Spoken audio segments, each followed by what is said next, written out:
ಹಿಂದೂ ಸಂಪ್ರದಾಯದಲ್ಲಿ ರಾಮನನ್ನು ವಿಷ್ಣುವಿನ ಅವತಾರವಾಗಿ ಪೂಜಿಸಲಾಗುತ್ತದೆ. ಶ್ರೀರಾಮನವಮಿ ಯುಗಾದಿಯ 8 ದಿನಗಳ ನಂತರ ಚೈತ್ರ ಮಾಸದ ಶುಕ್ಲ ಪಕ್ಷದಲ್ಲಿ ಆಚರಿಸಲಾಗುತ್ತದೆ. ಶ್ರೀರಾಮನವಮಿ ಪ್ರಯುಕ್ತ ಬೆಂಗಳೂರಿನ ಮಲ್ಲೇಶ್ವರಂನಲ್ಲಿರುವ ಅಖಿಲ ಭಾರತ ಹಿಂದೂ ಮಹಾಸಭಾ ಪಕ್ಷದ ಕಚೇರಿಯಲ್ಲಿ ವಿಶೇಷ ಪೂಜಾ ಕಾರ್ಯಕ್ರಮವನ್ನು ಭಕ್ತಿಭಾವದಿಂದ ಆಚರಿಸಲಾಯಿತು.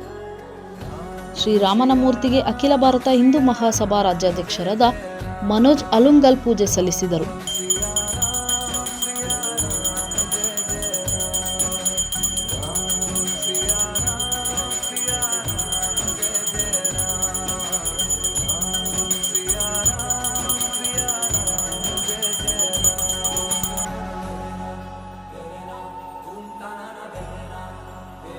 ಧಾರ್ಮಿಕ ಗೀತೆಗಳೊಂದಿಗೆ ಆರಂಭವಾದ ಕಾರ್ಯಕ್ರಮ ಸಾಂಸ್ಕೃತಿಕ ವಾತಾವರಣ ಮನೆ ಮಾಡಿತು.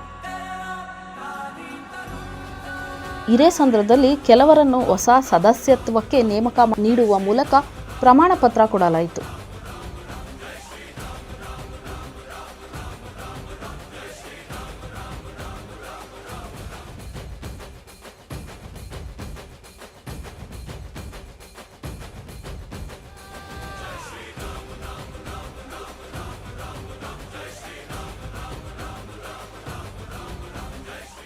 ಪಕ್ಷದ ಎಲ್ಲ ಪದಾಧಿಕಾರಿಗಳು ಸದಸ್ಯರು ಪೂಜೆಯಲ್ಲಿ ಭಾಗವಹಿಸಿ ಶ್ರೀರಾಮನ ಆಶೀರ್ವಾದ ಪಡೆದರು.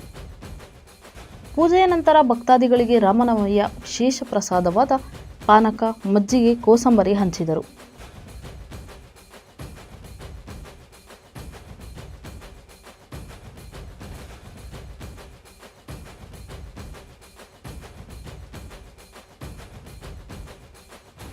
ಇಂತಹ ಧಾರ್ಮಿಕ ಕಾರ್ಯಕ್ರಮಗಳು ಆತ್ಮೀಯತೆ ಮತ್ತು ಒಗ್ಗಟ್ಟನ್ನು ಹೆಚ್ಚಿಸುತ್ತದೆ. ಆಧ್ಯಾತ್ಮಿಕತೆ ಮತ್ತು ಸಾಂಸ್ಕೃತಿಕ ಮೌಲ್ಯಗಳು ನಮ್ಮ ಕೆಲಸದ ಸ್ಫೂರ್ತಿಗೆ ಶಕ್ತಿ ನೀಡುತ್ತದೆ ಎಂದು ಅಖಿಲ ಭಾರತ ಹಿಂದೂ ಮಹಾಸಭಾದ ರಾಜ್ಯಾಧ್ಯಕ್ಷರಾದ ಮನೋಜ್ ಅಲುಂಗಲ್ ಅಭಿಪ್ರಾಯಪಟ್ಟರು. ಸ್ಮಶಾನದಲ್ಲಿ ಒಂದು ಗಿಡದ ಕೆಳಗಡೆ ಕುಂತು ಸಿದ್ಧ ಪತ್ರ ಅಂತಕ್ಕಂಥ ಒಂದು ಸೇದುಕೊಂತ ಕುಂತು ಬಿಟ್ಟ. ವಿರಾಗಿ ಆದ ನನಗೆ ಯಾವುದೂ ಬೇಡ ಅಂತ. ಅವಾಗ ಅವನಲ್ಲಿ ಹೋಗಿ ಒಂದು ಸೇವೆಯನ್ನು ಮಾಡಿ ಅವನನ್ನು ಒಲಿಸಿಕೊಂಡಿರ್ತಕ್ಕಂಥವ್ರು ಯಾರಪ್ಪ ಅಂದರೆ ಅವರೇ ಅಘೋರಿಗಳು.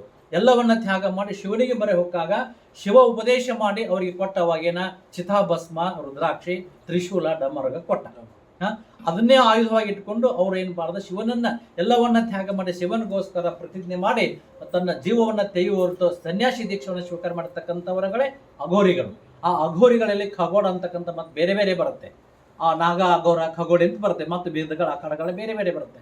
ಆದರೆ ನಮ್ಮ ಅಲುಂಗಲ್ ಸರ್ ಅವರು ಅವ್ರನ್ನ ಯಾಕೆ ಕರೆಸಬೇಕು ಅಂತ ವಿಚಾರ ಮಾಡಿದ್ರು ಅಂತಂದ್ರೆ, ಅಘೋರಿಗಳಲ್ಲಿ ಅವರು ನಿಸ್ವಾರ್ಥದಿಂದ ದೇಹಕ್ಕೆ ಧರ್ಮಕ್ಕಾಗಿ ಮತ್ತು ತಮ್ಮ ಇದಕ್ಕಾಗಿ ದೇಶಕ್ಕಾಗಿ ಹೋರಾಡತಕ್ಕಂಥ ಮನೋಪ್ರವೃತ್ತಿಗಳು ಅಂತಕ್ಕಂಥ ತ್ಯಾಗಮಯ ಜೀವಿಗಳು. ಅವ್ರ ಹತ್ರ ಹೋದ್ರೆ ನಿಮ್ಗೆ ಈಗೇನೋ ಕೆಲವೊಂದು ಸ್ವಾಮೀಜಿ ಇರುತ್ತೆ, ಲಂಗೋಟಿ ಇರುತ್ತೆ, ಅವ್ರು ಲಂಗೋಟಿಸದೇ ಇರೋದಿಲ್ಲ. ನಮಗೇನೂ ಬೇಡ, ಚಿತಾಭಸ್ಮ ಅಂತ ಇಟ್ಕೊಂಡು ಹಗಲು ರಾತ್ರಿ ಕಠಿಣ ಪರಿಶ್ರಮ ವಹಿಸಿ ಹಠಯೋಗದಿಂದ ಒಂದು ಸಾಮ್ರಾಜ್ಯವನ್ನು ಕಟ್ಟಲಿಕ್ಕೆ ಸಾಧನೆಗೆ ಸಿದ್ಧರಾಗಿರ್ತಕ್ಕಂಥವರುಗಳು ಅಘೋರಿಗಳು. ಅಂತಹ ಅಘೋರಿಗಳನ್ನು ಕರೆಸಿ ಹಿಂದೂ ಧರ್ಮದ ಒಂದು ರಕ್ಷಣೆಗಾಗಿ ಅವ್ರ ಶಕ್ತಿ ನಮ್ಮ ಜನಗಳಿಗೆಲ್ಲ ಸಿಗ್ಲಿ, ಸನಾತನ ಧರ್ಮದ ಉದ್ಧಾರ ಆಗಲಿ, ಅವ್ರಿಗೆ ನಾವು ರಕ್ಷಕ್ಕಾಗಿ ನಿಲ್ಲೋಣ, ಅವ್ರನ್ನ ಉಳಿಸೋಣ ಅಂತಕ್ಕಂಥ ಒಂದು ದೇಶ ಇಟ್ಟುಕೊಂಡು ಈ ಏನು ಕಾರ್ಯಕ್ರಮವನ್ನು ಆಯೋಜನೆ ಮಾಡಿದಾರಲ್ಲ ಅಲುಂಗಲ್ ಸರ್ ಅವರಿಗೆ ನಾನು ತುಂಬು ಹೃದಯದ ಚಪ್ಪಾಳೆ ಮೂಲಕ ಅಭಿನಂದನೆ.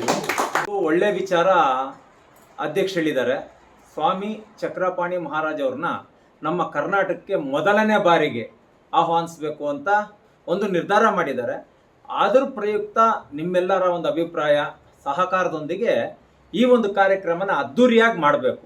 ಯಾಕೆ ಅಂದರೆ ಅವರು ಆಲ್ಮೋಸ್ಟ್ ಎಲ್ಲ ಸ್ಟೇಟ್ಗೂ ಹೋಗಿದ್ದಾರೆ ಅನಿಸುತ್ತೆ. ನಮ್ಮ ಸ್ಟೇಟ್ಗೆ ಮೊದಲನೇ ಬಾರಿ ಬರ್ತಾ ಇರೋದು. ನಮ್ಮದು 2 ಬಾರಿ ಕರೆಸ್ಬೇಕು ಅಂದಾಗ ಇದೇ ಥರ ತೊಂದರೆ ಆಯಿತು. ಅದೇ ಈ ಸಲ ಆ ತೊಂದರೆ ಆಗೋದು ಬೇಡ. ಅದಕ್ಕೆ ಅಧ್ಯಕ್ಷರು ಏನು ಹೇಳ್ತಾ ಇದ್ದಾರೆ, ಎಲ್ಲರೂ ಒಗ್ಗಟ್ಟಾಗಿ ಎಲ್ಲರ ಅಭಿಪ್ರಾಯ ತಗೊಂಡು ಒಂದು ಒಳ್ಳೆ ವೇದಿಕೆ ಸೃಷ್ಟಿ ಮಾಡೋಣ. ಯಾರಿಗೆ ಚಕ್ರಪಾಣಿ ಮಹಾರಾಜ್ ಅವರು ಬರಬೇಕಾದ್ರೆ ಒಳ್ಳೆ ವೇದಿಕೆ ಸೃಷ್ಟಿ ಮಾಡೋಣ. ಮತ್ತೆ ಯಾವುದು ರಾಜ್ಯದಲ್ಲಿ ಹೆಂಗೆ ಕರೆಸಿದ್ದಾರೆ ಅನ್ನೋದು ಮುಖ್ಯ ಅಲ್ಲ, ನಮ್ಮ ರಾಜ್ಯಕ್ಕೆ ಹೆಂಗೆ ಬರ್ತಾರೆ ಅನ್ನೋದು ಮುಖ್ಯ. ಅದ್ರ ಬಗ್ಗೆ ತಮ್ಮೆಲ್ಲರ ಸಹಕಾರ ಬೇಕು. ಈ ಕಾರ್ಯಕ್ರಮದಲ್ಲಿ ಮಹಿಳಾ ರಾಜ್ಯಾಧ್ಯಕ್ಷರಾದ ರಂಜಿತಾ, ಅರುಣ್ ಕುಮಾರ್, ವಿನೋದ್ ಕೆಟಿ, ಆದಿತ್ಯಸ್ವಾಮಿ ರಾಜಣ್ಣ, ಜಯಚಂದ್ರ ವಿಶ್ವನಾಥ್, ಜಗದೀಶ್ ಸರ್ಕಾರ್, ಟಿ ಪೂಜಾ, ಪದಾಧಿಕಾರಿಗಳು, ಸದಸ್ಯರು, ಭಕ್ತಾದಿಗಳು, ಹಿಂದೂ ಸಂಘಟನೆಗಾರರು ಭಾಗವಹಿಸಿದ್ದರು. ವರದಿ ಚಿರಂಜೀವಿ ಸುಪ್ರೀತ್.